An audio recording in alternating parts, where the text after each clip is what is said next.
Coach Tim Cone, naghihintay pa din daw sa sagot ni Kai Sotto kung makakapaglaro ito sa fourth window. Samantala, Junmar Fajardo, magre-retiro na pagkatapos ng 13 taon sa Gilas Pilipinas.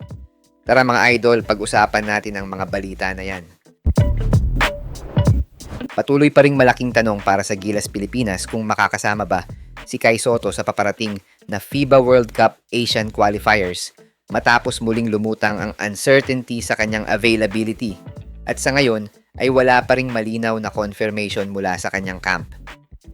Ayon kay Coach Tim Cone, wala pa siyang natatanggap na bagong update tungkol kay Kai, kaya hindi pa rin masabi ng Gilas coaching staff kung makakasama ang 7'3" center sa susunod na FIBA window.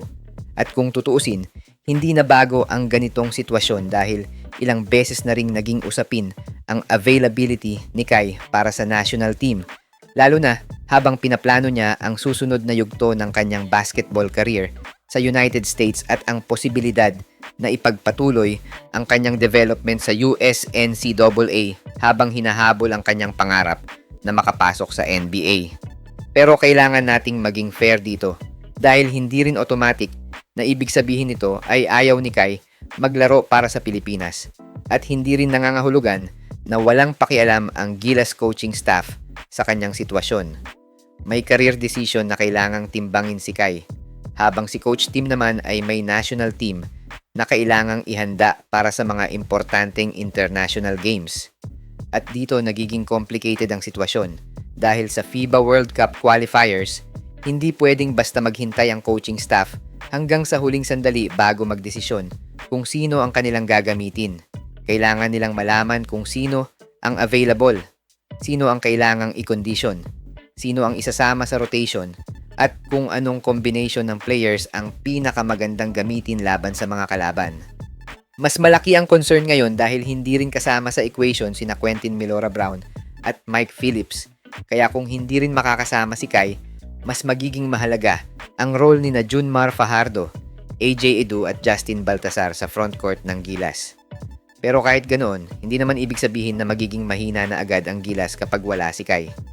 Ang problema lang talaga, iba ang Gilas pag may Kai Sotto, aminin man natin o hindi.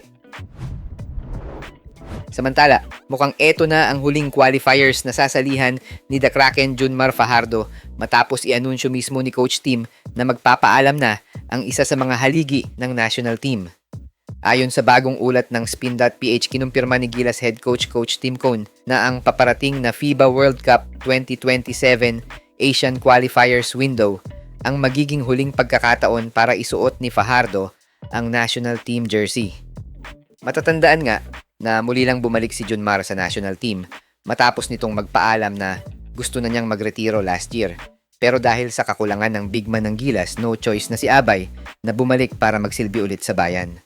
Sa loob nga ng 13 years, naging parte si Junmar ng mga makasaysayang panalo ng national team sa international stage, kabilang ang 2013 silver finish kontra sa Iran at ang 2014 World Cup sa Spain na naglagay ulit sa Pilipinas sa mapa ng basketball sa mundo.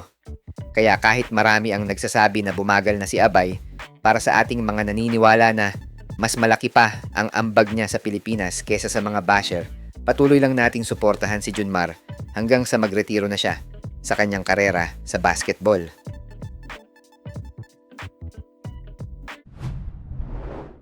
Hi guys! Kung naghahanap ka ng legit Gilas jerseys, marami tayong partner stores ang nagbebenta niyan. All you have to do is i-click lang yung link sa gilid ng mga video at magpa-pop na yung mga stores sa gilid.